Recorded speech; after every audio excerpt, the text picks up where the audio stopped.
Une femme pour Isaac.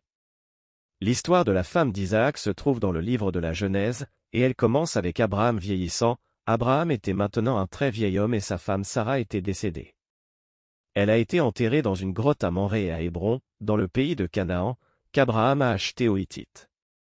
Dieu avait promis à Abraham et Sarah un fils et que leur progéniture deviendrait une grande nation. Et sans avoir encore trouvé une femme pour son fils Isaac, la promesse ne serait pas possible. Il a décidé d'envoyer son serviteur Élisère avec 10 chameaux dans son pays natal pour trouver une femme pour Isaac. Pourquoi Abraham envoya-t-il une femme pour Isaac de la ville de Nahor? Abraham voulait trouver une femme pour son fils Isaac, mais pas parmi les tribus cananéennes où il vivait. Car ces femmes adoraient des idoles, et Abraham, en tant qu'ami de Dieu, ne pouvait pas accepter ces pratiques dans sa famille, d'où son souci de choisir une épouse pour son fils. Le serviteur arriva à Haran, une ville de la région mésopotamienne, et pria Dieu de trouver une femme pour Isaac. En réponse à sa prière, Dieu a guidé le serviteur vers la source d'eau. Quand Élisère a atteint le puits, il a prié Dieu de l'aider à trouver la bonne épouse pour Isaac. Il a demandé à Dieu un signe.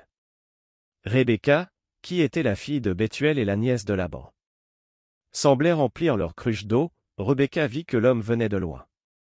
Sans tarder, elle enleva la cruche de son épaule et donna de l'eau à l'homme.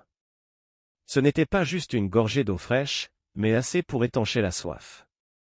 Elle a vu qu'il y avait 10 chameaux agenouillés à proximité et que les abreuvoirs n'étaient pas encore remplis d'eau. Rebecca se rendit compte que le gentilhomme la regardait attentivement. Elle voulait être très généreuse, alors elle a dit, « Je vais aussi puiser de l'eau pour vos chameaux jusqu'à ce qu'ils soient pleins. » Cet acte de gentillesse et de générosité envers un étranger a été vu par le serviteur d'Élisère comme un signe clair que Rebecca a été choisie par Dieu pour être la femme d'Isaac. Le serviteur d'Abraham ne voulait pas manger jusqu'à ce qu'il ait dit à la famille de Rebecca pourquoi il était venu et comment Dieu avait répondu à sa prière. Le serviteur lui expliqua à elle et à sa famille la situation et demanda si Rebecca accepterait d'épouser Isaac.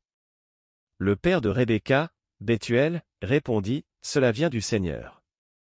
Voici Rebecca, prends-la et va, et qu'elle devienne la femme d'Isaac, comme le Seigneur l'a commandé. » Après avoir consulté ses parents, Rebecca accepta de retourner avec le serviteur à Canaan pour épouser Isaac. Le serviteur d'Abraham a trouvé Rebecca avec l'aide de Dieu et a pu l'identifier comme la bonne épouse pour Isaac. Rebecca a déménagé au pays de Canaan et est devenue la femme d'Isaac.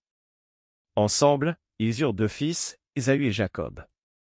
Cependant, l'histoire montre également la rivalité entre les frères et comment cela a affecté leur vie et leurs relations.